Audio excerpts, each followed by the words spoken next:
This is the second day of this June 2025 7-day session, and I'm going to continue reading from the book Being Dharma, the essence of the Buddha's teachings, the words of Ajahn Chah.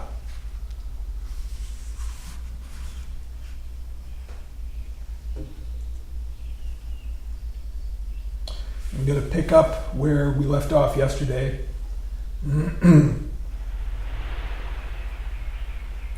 This is the translator's preface. We're just finishing up. And he says, Ajahn Chah was always available to his disciples for guidance. But he did not conduct frequent interviews to determine their progress. He urged people to self-reliance through knowing their own minds and not getting attached to or doubtful about whatever occurred in meditation. He often told the Sangha that he was giving them a suitable environment in which to develop their own practice. He said, it's like providing a pasture for your cows. If there's a pasture that's fenced in and has plenty of grass, the cows can eat grass and also be safe. If they are cows, they will eat. If they don't want to eat the grass, they aren't cows. Maybe they're pigs or dogs.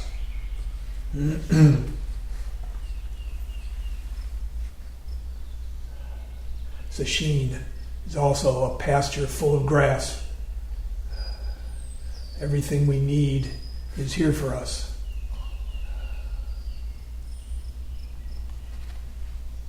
Teacher can do a certain amount. I always found it helpful to check in with Roshi. And I think it's good, but the essential thing is your own quest, your own practice, your own life.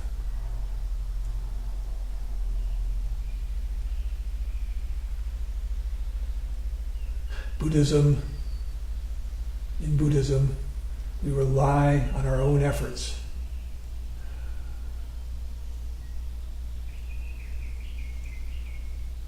We have the help of the Sangha.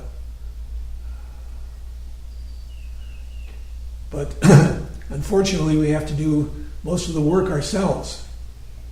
Nobody can do it for us. It's easier to do that work when you're not looking over your shoulder, thinking, how do I measure up to this person or that person? What would so-and-so say? It's just nonsense.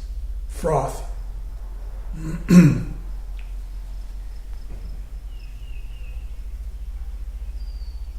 There's a pasture. There's grass. We just need to dig in.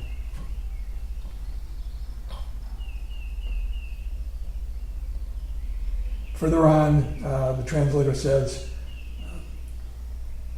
Ajahn Chah was primarily a teacher of monks and nuns, people who have forsaken worldly ties and gone forth to a life of renunciation. While he was emphatic that Buddhist practice is not the exclusive province of monastics, he did emphasize the advantages offered by the discipline and simplicity of ordained life.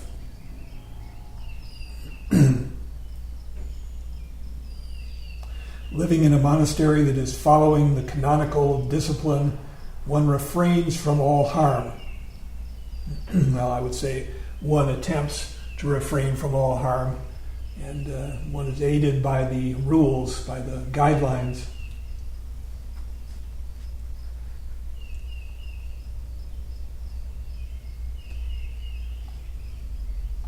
There is a community based on mutual helping, sharing, and respect. With minimal possessions, there's little to squabble about or covet. Dharma is something to be lived, an idea reflected in the Thai words for spiritual practice. And living in this way for a number of years builds habits of attentiveness, restraint, and unselfishness. The result is often people who are strikingly happy. Well, There is also lay practice. It's far more common in the West. Sincere practice, no matter whether it's monastic or lay, will produce people who are open and genuine and happy and helpful. Simply a question of the right causes and conditions, building the right foundation, doing what needs to be done.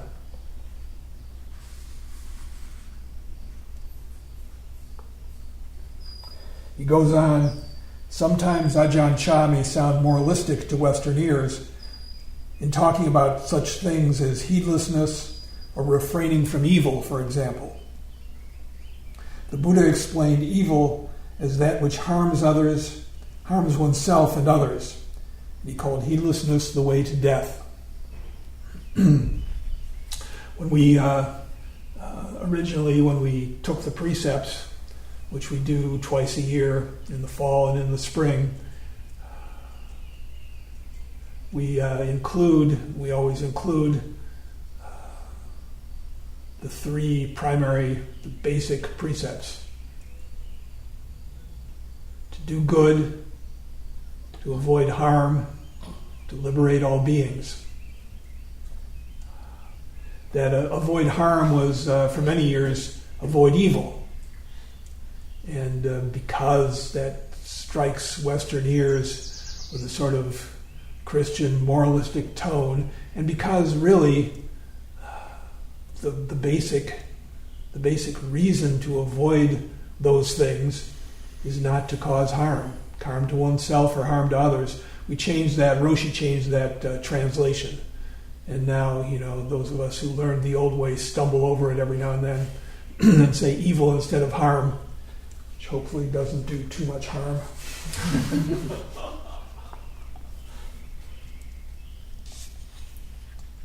It says, paying attention to the fine details of how one lives in all situations, alone or with others, can refine the mind considerably and create a firm foundation for meditation practice.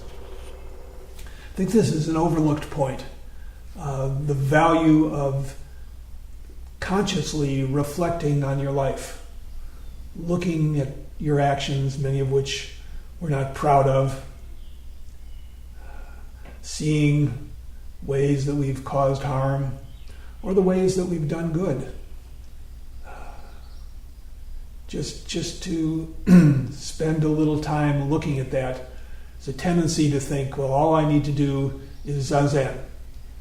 Just forget everything is burned up and I'm living only in the present. And that's great if you can do it. But the fact of the matter is, there are many times in your life when you are not living in the present and you're wreaking havoc. And it's good to be aware of your patterns and what you're doing. Not to beat yourself up, but to find your way out, find your way through.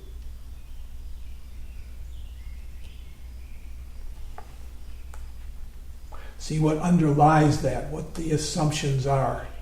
Your thoughts about what you need, what you can't tolerate.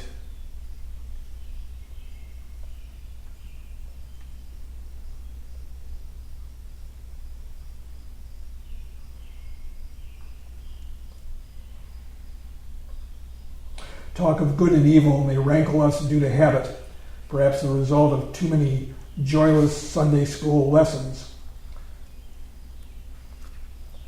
But it may be worthwhile to think about the implications.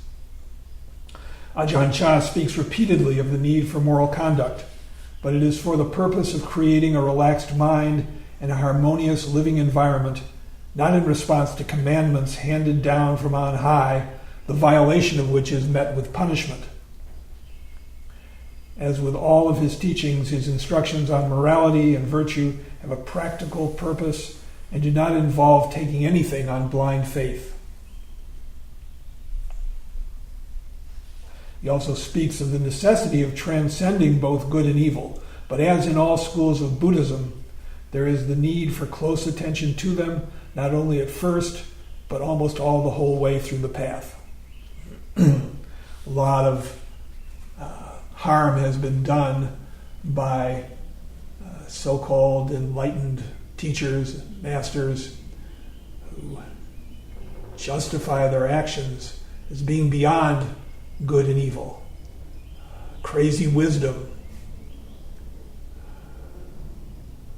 Such an advanced state where someone can be totally trust their actions are for the good.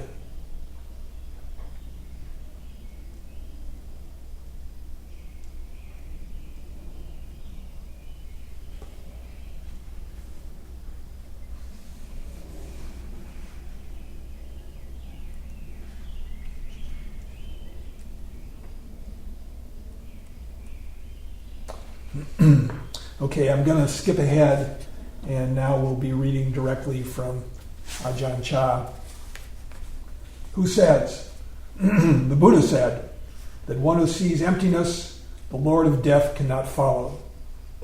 When an awakened being passes away, what happens next? There are only the elements breaking up.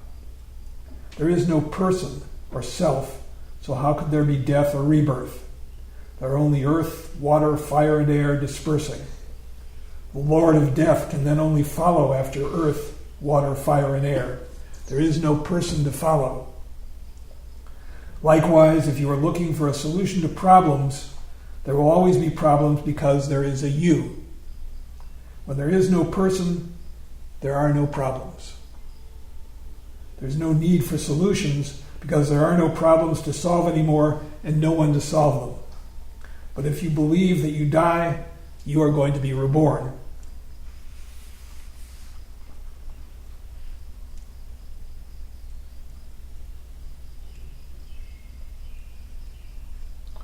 We live so much more lightly as our solid sense of self starts to dissolve a bit.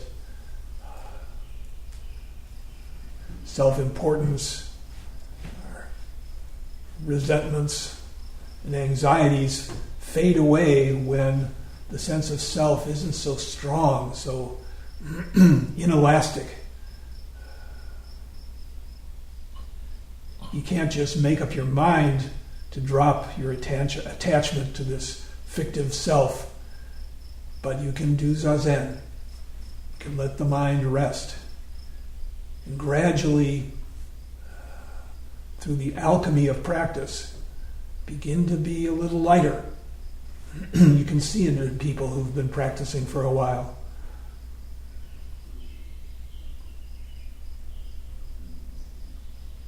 Not as embarrassed when you make a misstep.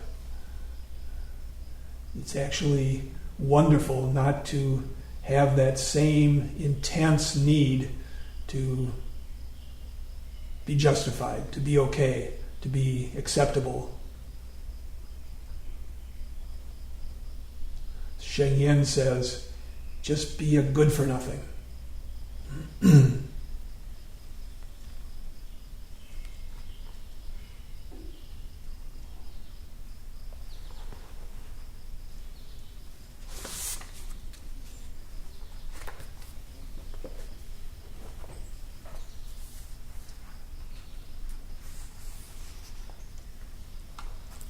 There's a little passage from Anthony de Mello that really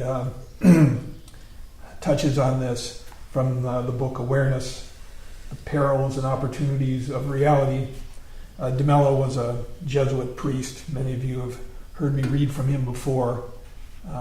He also evidently practiced Vipassana. I think he had an awakening experience working with Genka, one of the well-known Vipassana teachers, Indian.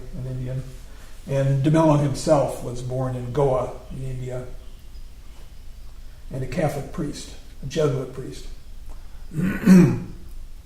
Anyway, he says, watch everything inside of you and outside, and when there is something happening to you, see it as if it were happening to someone else, with no comment, no judgment, no attitude, no interference, no attempt to change, only to understand. As you do this, you'll begin to realize that increasingly you are disidentifying from me. in quotation marks there. St. Teresa of Avila says that towards the end of her life, God gave her an extraordinary grace. She doesn't use this modern expression, of course, but what it really boils down to is disidentifying from herself. If someone else has cancer and I don't know the person, I'm not all that affected.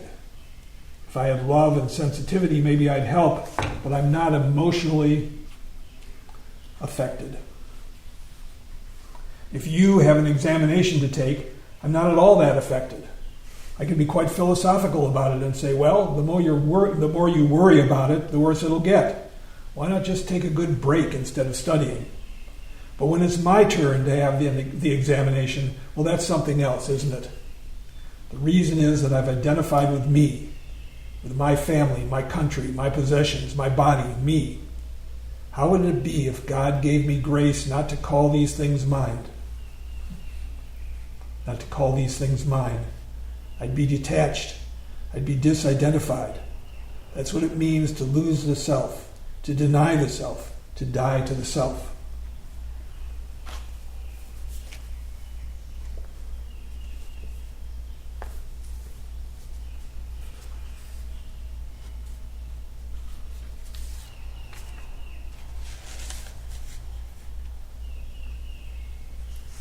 Now Ajahn Chah continues, today I'm speaking a little about the Dharma for grown-ups. When those of childish intelligence hear that there is no self, when they hear that nothing is truly theirs, not even their body, they may wonder, should I stick a knife in my flesh? Should I smash all the cups and plates and be done with it? Because nothing is mine? It's not that way. It is thick obstruction that can lead people to have such absurd ideas. How can we make the mind incline to and enter the Dharma? The Sotapanna, or stream enterer, that's somebody who's seen into reality, a first opening, let's say. A Sotapanna, or a stream enterer, is one whose mind has entered the stream to nirvana and does not return. Even if such people have anger, they do not return to the cycle of suffering and attachment. Even though there are desires in their mind, they will not return because of the power of knowing these things as they are. The Sotapanna enters the Dharma and sees the Dharma, but his being is not yet Dharma. Sometimes there will be anger or desire, and he will know them, yet still follow after them, because although he knows and sees Dharma, his being is not yet Dharma. The mind has not become Dharma. So he may study Dharma, understand Dharma, practice Dharma, and see Dharma, but to actually be Dharma is something quite difficult. It is a place for each individual to reach a point where there is no falsehood.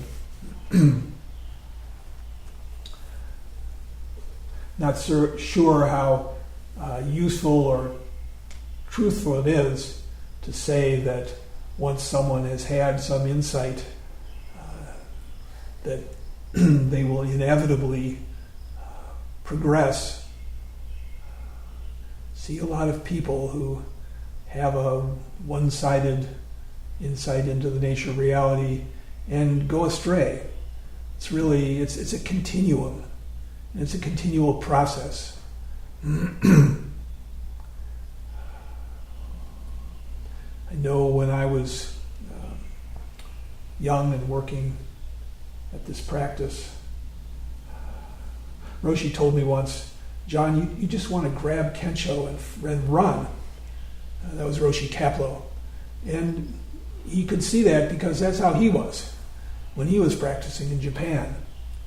There's that greed, that idea that that's going to solve all problems. But that's not the case. But it does make a fundamental change. And it's one of the building blocks to a truly worthwhile life. But we still have to do all the work. Not sure if it's something to write home about or not.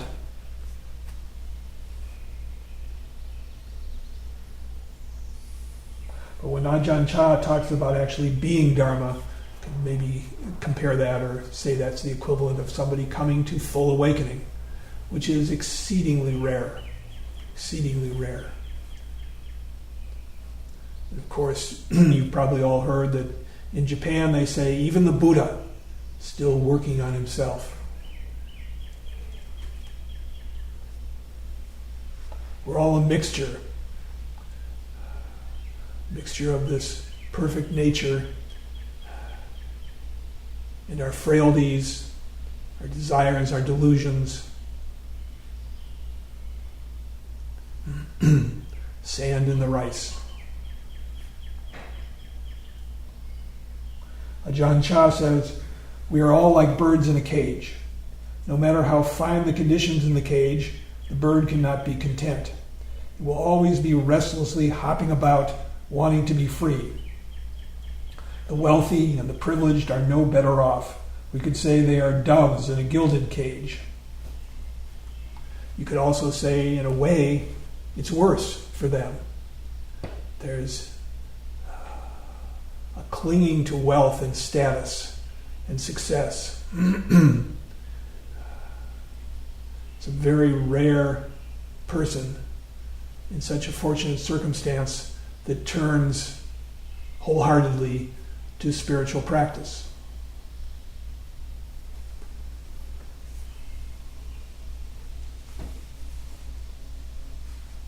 But to envy such people is so foolish. Just so many people strutting on the stage, billionaires with so much wealth and success. What small lives they seem to live. Not all of them. Ajahn Chah says, from hearing the Dharma all the way to seeing it, this is a progression, of course. Hearing the Dharma, seeing the Dharma, being the Dharma. From hearing the Dharma all the way to seeing it, you will still have suffering and you won't be free of unsatisfactory experience until you are Dharma. Until you are Dharma, your happiness still depends on external factors. You lean on them for pleasure, on reputation, on wealth and material things. You may have all sorts of knowledge, but this knowledge is tainted by worldliness and cannot release you from suffering. You're still like a bird in a cage.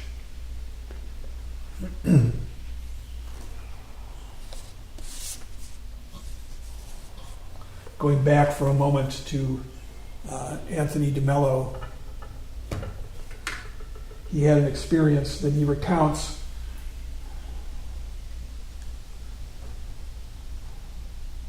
meeting a man in India. I'll let him tell the story. He says, I discovered something and it turned my life upside down. It revolutionized my life. I became a new man. This is what I'm going to share with you. Later, having discovered it, I found it in all the major religious writings, and I was amazed. I mean, I had been reading scripture for years, but I hadn't recognized it. It was right there in front of my eyes, and I hadn't seen it. I wish to God I'd found this when I was younger. Oh, what a difference it would have made. It was a rickshaw puller. Rickshaw is the cart they use in India and other Asian countries where people can pay to be transported and they're pulled by the cart puller, by the rickshaw puller. I was introduced to the rickshaw puller in Calcutta named Ramchandra, who opened my eyes. Understand that pulling a rickshaw for a living is an awful existence.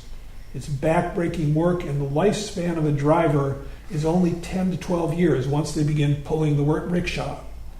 In addition, Ramchandra had tuberculosis, and at that time an organized crime ring was engaging in an illegal activity involving exporting skeletons, and they preyed upon impoverished rickshaw drivers because of their short lifespan. They bought the man's skeleton while he was still alive, all for the equivalent of $10. The moment one of these drivers died, the thugs would pounce on the body, take it away, and decompose the body through some awful process until they had a skeleton to sell on the black market. Ramchandra had a wife, children, and all the squalor, misery, and disease that comes with abject poverty. And he had sold his skeleton to support his family. You'd never think to find happiness in this man's life, and yet he was all right. Nothing seemed to faze him. Nothing seemed to upset him. So I asked him, "Why aren't you upset?" "About what?" he said. "Your future, the future of your kids." He simply said that he was doing the best he could, and the rest was in the hands of God. "But what about your sickness?" I asked. "That causes suffering, doesn't it?" "A bit," Ramchandra said, "but I have to take life as it comes." I never once saw him in a bad mood, and as I came to know him, I realized I was in the presence of a mystic. I realized I was in the presence of life. It was right there. He was alive. By comparison, I was dead. Remember those lovely words of Jesus? Look at the birds of the air. Look at the flowers of the field. They don't have a moment of anxiety for the future. Ramchandra's life embodied those words. He understood the loveliness and the beauty of this experience we call human existence. Though exceedingly poor, Ramchandra lived like a king. Yes, more money would have helped, but he didn't need it, not to live from his heart. I saw that to live like a king or a queen spiritually means you know no anxiety at all, no inner conflict, no tensions, no pressures, no upset, no heartache. Until we can transcend these reactions, our life remains a mess. You could say we still have suffering. Seeing this in Ramchandra and others revolutionized my life. I became a new man. This is what I want to share with you. The discovery of the king and queen we were all born to be.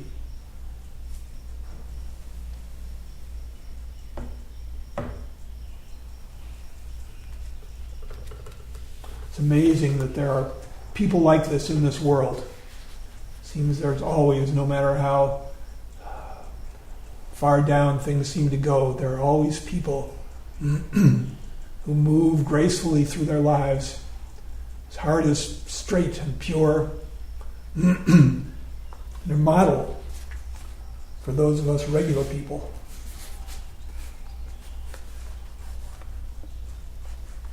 Model of what's possible, of who we truly are.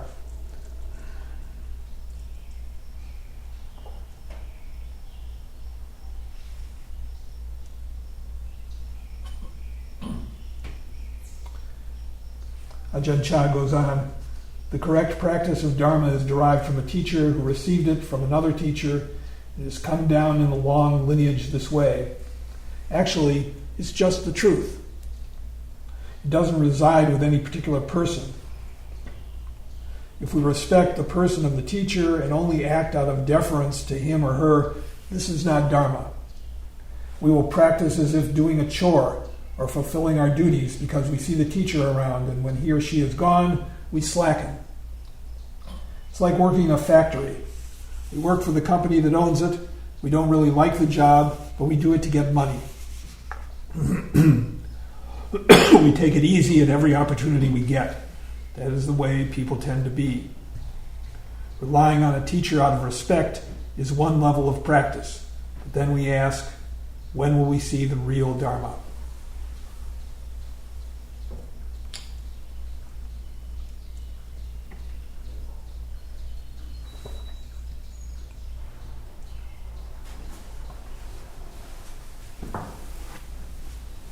Teaching of the Buddha is something that clarifies.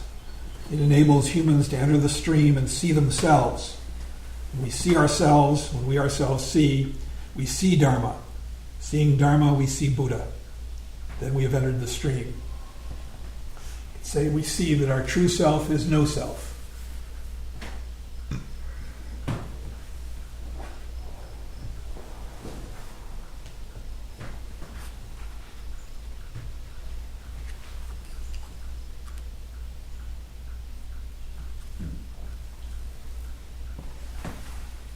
I'm going to skip ahead a little bit here. And he says, it is the nature of people to enjoy doing wrong. We don't like the result that comes from it, but we're addicted to such actions. We don't want things to come out twisted and wrong, but we like to act in wrong ways. This isn't right view. Things don't just float up into existence by themselves. They are born of causes. You can't get the result without the cause. There's a saying I read that Buddhists don't worry about consequences, they worry about causes. Most people panic when things go south, but if you pay attention to the foundation, to the causes, far less likely.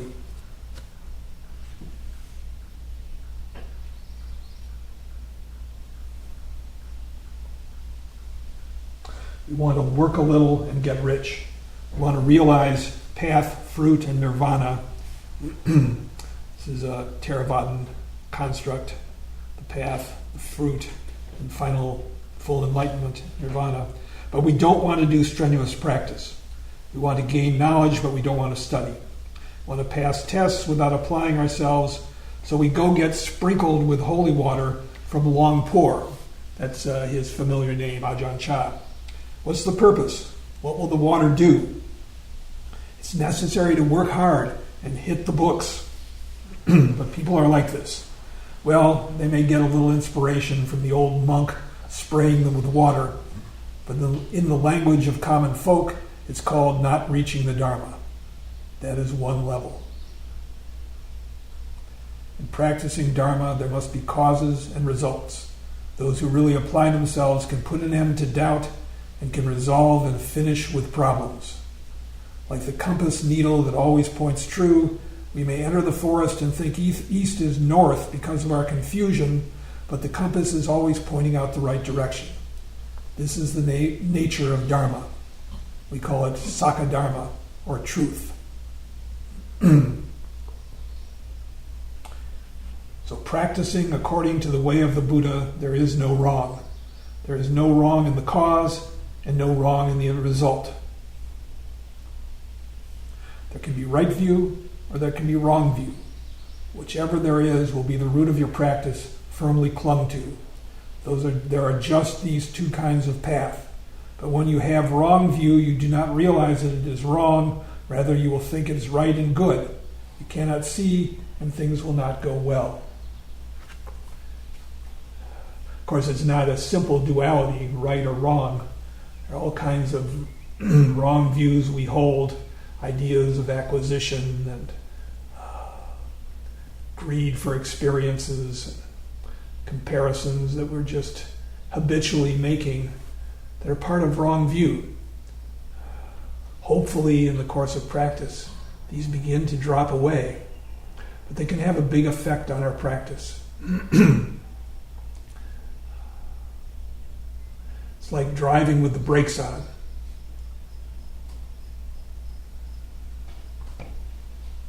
If you're constantly losing concentration because you want to check in on how you're doing, that's a form of wrong view. It's not completely trusting the process. Gradually, if you notice, these things can diminish.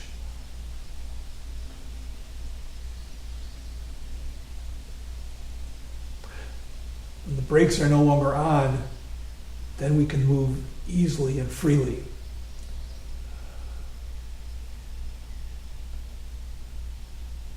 Suddenly, sesshin becomes a lot more pleasant.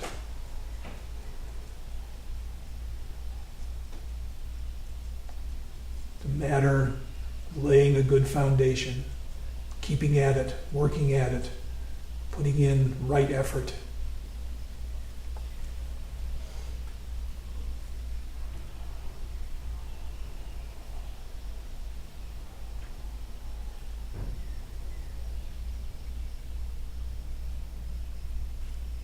Goes on, actually there's not a lot to learn about the real Dharma. There are just the principles of practice that need to be applied. There are certain things that already exist, and we only need to practice and gain direct experience. Those things we need to study are merely for knowing what to practice. and how to go about the practice. We should understand such and such. We should practice such and such. We should go straight ahead in such and such a direction. That's all.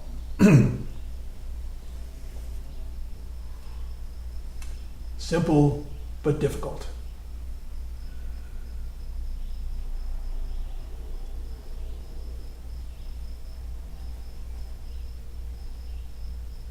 We should drop our thoughts.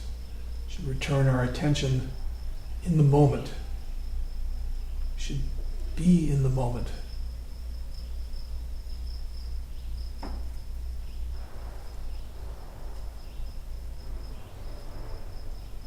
It's not a moralistic thing, it's just practical. It's how the Dharma works. It's how practice works. It's how the self gradually is diminished. The obstruction is gradually diminished. It's how the brakes can be taken off. How we can move freely.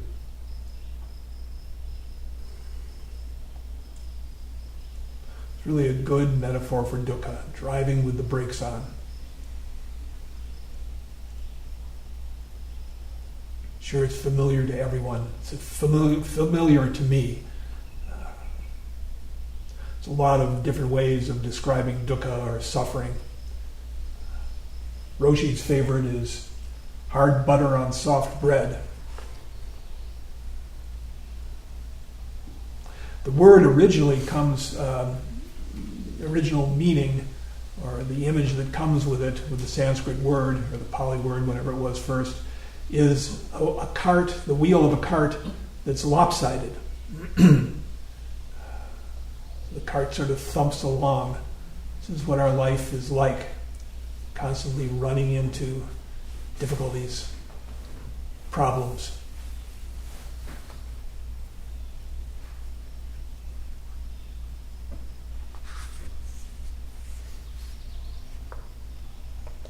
Further on, he says, no matter where you are, no matter what your situation, it is possible for you to be practicing Dharma well. Even if you are young, it's something for you to do. Don't leave it to the old folks to do. Mostly this is what everyone thinks now. When I'm older, I will start going to the monasteries and spend some time on Dharma. Now I can't do it. There are a lot of things to take care of first, so I have to wait until I'm older. They pass the buck to the elders. I don't know how great it is to be old, actually. Are there any old folks where you live? What kind of shape are they in? Could they keep up with you in a foot race? Their teeth fall out. Their sight is weak. Their hearing is going. When they stand up, they groan. When they sit down, they groan again. I remember that point where I noticed myself as I was getting out of the car, grunting. Wait a minute, where did that come from?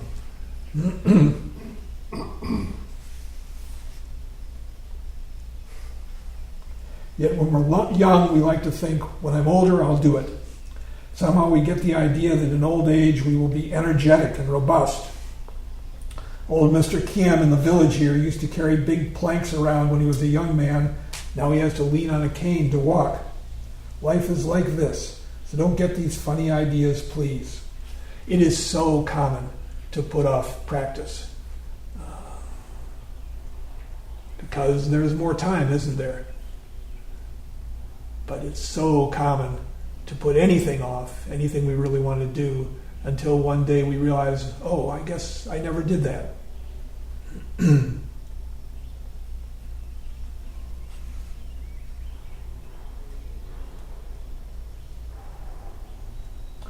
While we are still alive, let's pay attention to good and evil. Whatever is wrong and bad, let's try to avoid doing. Whatever is good, let's make efforts to do. That's all. These are things that anyone can practice. You don't need to leave it for old age. Come on, you've seen aged people, haven't you? Every move they make is accompanied by groans and creaking. Don't you know why? And even so, we close our eyes and ears and say, let me finish with this first. Let me take care of that piece of business. Wait until I get older, then I'll go to the monastery. Or then I'll do more sesshin.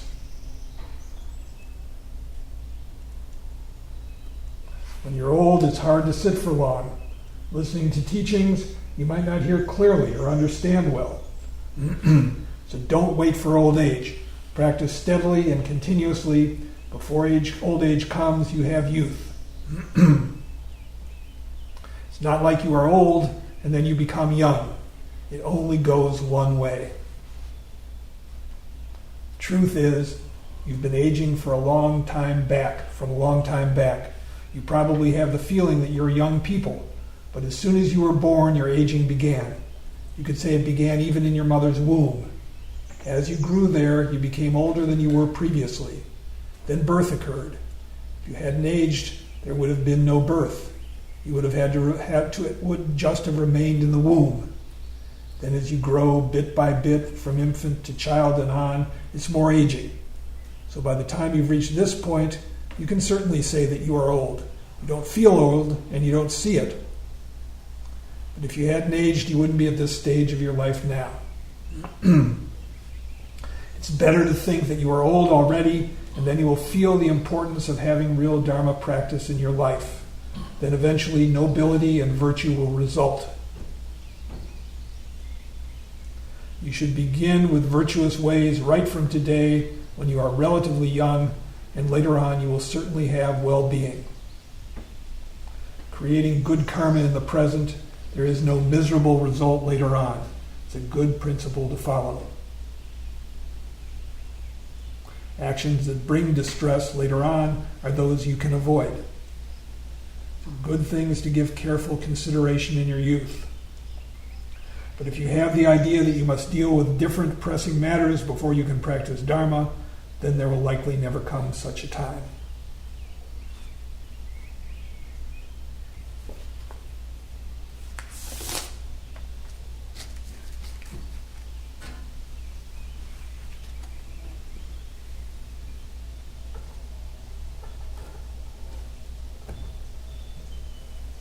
Actually, there's a long tradition in Asia of people turning to religious practice when they become old, when they've raised their family. And it's certainly understandable, but we don't need to be removed from the demands of our life to practice the Dharma. Maybe we need to be removed from the demands in order to be a monk or a nun. But as lay people, where everything is laid out for us, there's nothing we can't do. Maybe we can't find as much time to sit, except during sesshin, as would be ideal, but we can do enough. And we can carry our practice with us through our day. We can reflect on how well we keep turning the mind back and make the effort. It's not a chore. It's not unpleasant. Once we get the hang of it, it's wonderful to open the mind. It's wonderful to become one with circumstances. It's wonderful to build that habit, that direction.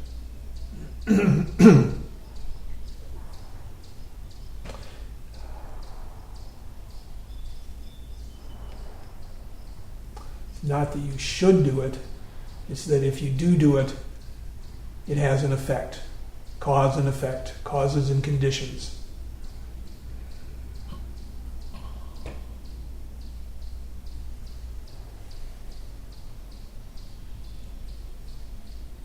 For us now, we're here in sesshin, here in the second day, so much opportunity in front of us.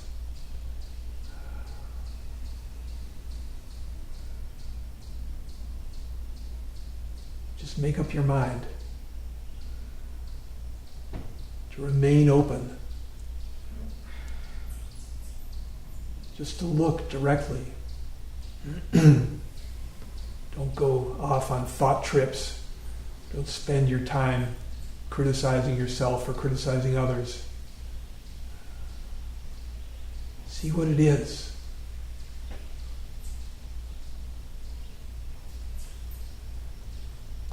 time is up. We'll stop now and recite the four vows.